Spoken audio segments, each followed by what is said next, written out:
One of the biggest challenges for someone who's blind or partially sighted is around transportation and mobility.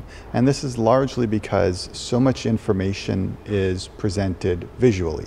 So you have street signs and building names that are all available to someone who can see, but not to someone who can't. And so one of the really powerful tools in this space is GPS technology.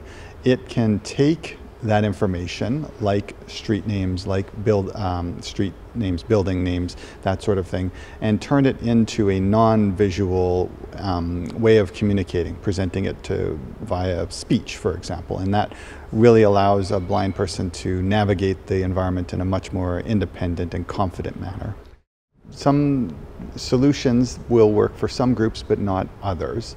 And the best way to ensure that you're going to design solutions that work for all is to involve different groups of people in the design and in the testing.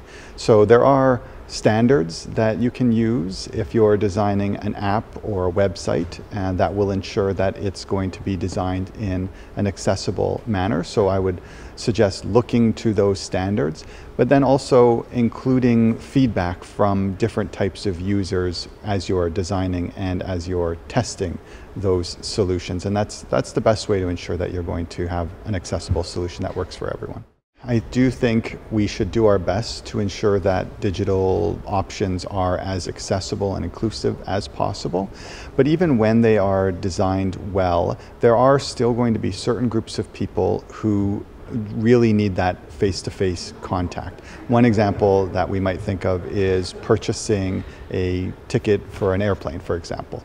There was a time when you would typically do that by calling an airline and speaking to a person and getting some assistance that way.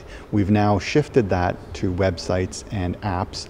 Oftentimes, those websites and those applications are not very accessible to a blind person, and I think we should work to make them accessible. But even when they are accessible, there are going to be certain groups of people for various reasons that are going to need that extra support. And so we want to try to make sure that those options, those in-your-face options, are still available for those who really need them.